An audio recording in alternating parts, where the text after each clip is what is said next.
ધારણ કર્યો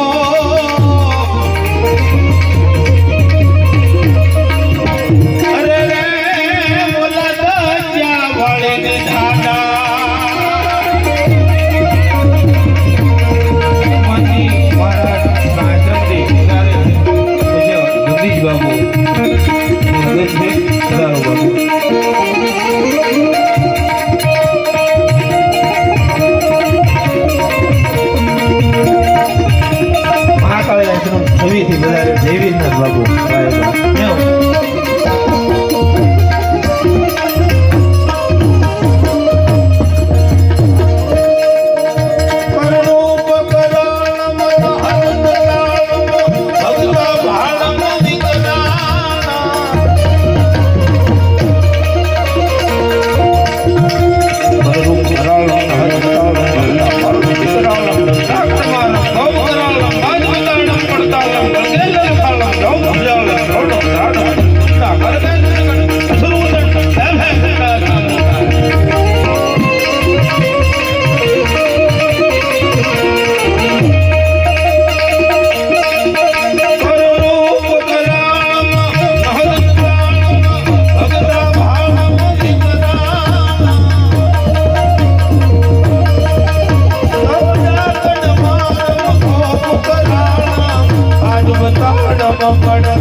સંતોને ક્યારે હટાણું હોય એ હટાણું હરીની આટડી આપણે કરવું હોય તો આપણે સારા ગુરુ ધારવા પડે મારું ભાઈ એમાં એક કવિએ કીધું છે કે આપણને કોઈ એમ છે કે તમે 100 ફૂટનો ડાળ કરજો પાણી થાય એ 100 ફૂટ સીધા જાય ને તો પાણી થાય 10 ફૂટના 10 ખાડા કરે પાણી ન થાય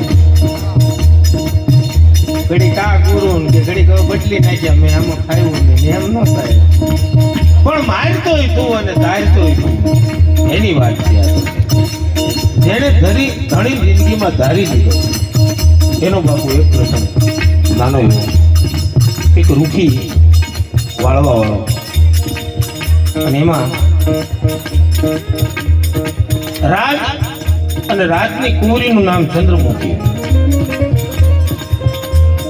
એટલે વાળવા વાળો છે એ રાજમાં ગયો કોઈ દી ચંદ્રમુખી બહાર નીકળે નહીં નાનપણથી પણ જવાન થઈ ગયેલા ચંદ્રમુખી એ વાળવા વાળો વાળતો તો એમાં અટારીમાંથી ચંદ્રમુખી જે આમ કરીને આમ જ્યાં નીકળ્યા તો આબમાં વીજળી ફલાળો માર્યો હોય એવું દૃશ્ય દેખાડું પેલો વાળવા વાળો છે એ જોઈ લો ચંદ્રમુખી અને આવું રૂપ ખાવણો મૂકીને દોડીને ઘેરે ગયો ટૂંકમાં ઘરમાં ચડી ગયો ખાટલામાં જઈને સૂઈ ગયો અને વાળવા વાળી ભાઈએ એની હોવે આવીને કીધું કેમ તમે રાજમાંથી વેલાવી આવ્યો વાળી મોઢું ઉતરી ગયેલું જોયું કેમ મોઢું ઉતરી ગયેલું ઉદાસ કેમ તમારું તો હવે હું રાજમાં વાળવા નહીં જાઉં એની પત્નીને કહેતા કેમ નહીં જાઉં તો મેં ચંદ્રમુખીને એકવાર જોયા છે અને બીજી વાર જોવાની ઈચ્છા છે એના રૂપને એ ન જોવા મળે ત્યાં સુધી નહીં જાવ ત્યાં સુધી હું અંધ જળનો ત્યાગ કરું છું અને જળ મૂકીને બેસી જાઉં છું એક દી બે દી ત્રણ દી થાય એની પત્ની ચિંતા થવા મળી કે આ વયો જાય એટલે એને ચિંતા થઈ ચંદ્રમુખી ને જોવાની ઈચ્છા હતી ઓલાને પણ બાઈને ચિંતા થઈ કે 3 દિવસથી અંજળ લીધા નથી વયો જાય તો મારે કાંઈક કરવું જોઈએ એટલે મેળ કરતા કરતા ઠેઠ ટૂંકમાં ચંદ્રમુખી બધી ખબર પોગાડ્યા કે તમને એક વાળવા વાળી બાઈ ગામની મળવા માંગે છે. સન્મુખે કીધું કે વાંધો નહીં, તમે તારે મોકલો એને રાજમાં. વાળવા વાળી બાઈ જઈ આગેથી પગે લાગી અને કીધું કે માં એક દુઃખ છે તો શું દુઃખ છે? કે મારા ધણીએ તમને એકવાર તમારું મોઢું જોયું છે, તમારું રૂપનું આભરણ એવું છે કે મારા ધણીને લાલચા જાગી છે, એને તમારું મોઢું જોવું છે ફરીવાર. અને અહીં અંજળ મૂકી દીધું છે, માઈ વયો જાહે તો મારો આધાર વયો જાહે. હાલ લે તું એકવાર, અને તું કહેતી હોય મારા ધણીને માં લેતો હોય. એટલે ચંદ્રમુખે કીધું તારા ધણીને નથી લાવવો. તો માં તારા ધણીને ઘેરે જઈને કહેજે 100 મહિના ખાટલામાં પડ્યો રામનું નામ લે, હું તારા કુબા સુધી આવી જાય. તારે અહીં નથી આવવાની જરૂર, તારા ધણીને અહીં નથી આવવો. ઘેરે આવી બાઈ એના પતિને વાત કરી કે માએ એવું કીધું છે ચંદ્રમુખી 6 મહિના તમે નામ લ્યો, ચંદ્રમુખી અહીં આવી જાય. એનો વર કે વાંધો નહીં, કાલ 6 મહિના તો વયા જાય. કીધું ને કે પ્રેમ વિન પામે નહીં, ભલે હુનર કરે 1000. કવિ પ્રીતમ પ્રેમ વિના ઓલો મળે નહીં નંદકુમાર. આને એની માથે લગાવ થઈ ગયેલો એમ કહેવાનો મતલબ. ઈ કે 6 મહિના કાલ વયા જાય, પણ ચંદ્રમુખીએ કીધું રામનું નામ લેવું એટલે હુતા બેઠતા સીતારામ સીતારામ સીતારામ કર્યા કરે. સીતારામ સીતારામ કરતો હુઈ જાય, જાગી જાય, પાછો રામ રામ. કારણ કે ખાવાનું પીવાનું હતું નહીં, બધું મૂકી દીધું. એમ કરતા કરતા હરિદ્વારના પગથિયે ગંગાના નીર ગોથા મારીને વ્યા જાય એમ દીની માથે બાપુ 6 મહિના વ્યા ગયા. બધારો બાપુ જગદીશ બાપુ આપણી વચ્ચે પધાર્યા, જોરદાર તાળીના ગડગડાટથી આપણે ગાવ.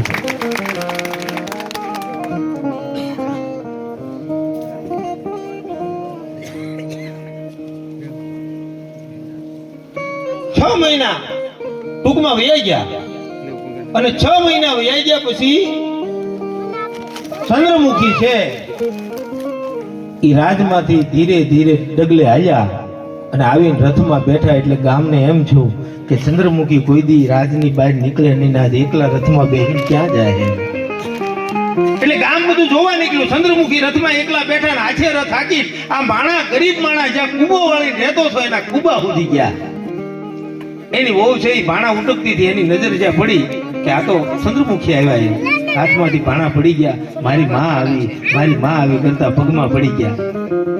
બહાર ઉભા રહીને ચંદ્રમુખીએ કીધું તમારો ધણી ક્યાં છે? તે ઘરમાં હું તો એક નામ લે કે માં 100 મહિનાથી સીતારામનું નામ લે અને કાંઈ ખાધું નથી, પાણી નથી પીતો. તો એમ તક એને જઈને હવે તું કે ચંદ્રમુખી તારે ઘેરે આવ્યા એમ જા. એટલે બાઈ ઘરમાં ગઈ, એનો ધણી હૂતો છો, ત્યાં જઈને કીધું સાંભળ્યું તો હું કે પતિ દેવ બહાર ચંદ્રમુખી આવ્યા.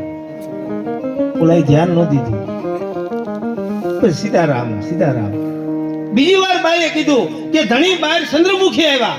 ત્રીજી વાર કીધું બહાર ચંદ્રમુખી આવ્યા. થોડીક આંખ ખોલીને કીધું કે ચંદ્રમુખીને કહી ગયો હવે વયા જાય, આમાં સૂર્યવંશી રામનો ઉદય આ હૃદયમાં થઈ ગયો છે, હવે ચંદ્રમાં મને ઝાંખો લાગે છે, આમાં રામ જાગી ગયો મારો. હવે એમ જેનો રામ જાગી જાય તમને કહું. છેલ્લી કડી તણી મેં તો ધાર્યો નામે વ્યાધિ દીધી સખડી તણી મેં તો ધાર્યો નામે વ્યાધિ દીધી સખડી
બધાને ન્યાય મળે એ માટે બધા પોતાની શૈલીમાં ગાય હકે મજા કરાવી શકે એ માટે પણ શૈલી બાબુ એ પછી હું હોઈ જાવ હું બેહીને જપ કરું એટલા માટે શૈલી પ્રમાણે પ્રભુ રાખી દે હું એ પ્રસંગ નથી લેતો ખાલી તમને ગાય બતાવું છું ભાઈ બહુ જોવા ખાલી ગાય જ બતાવું પ્રસંગ નથી લેતો પ્રસંગ નથી લેતો પણ ખાલી ગાય બતાવું કે આ દેશ છે ને આપણો રાકાનો દેશ નથી તમને કહું આ સુરવીરોનો દેશ છે અને સંતોના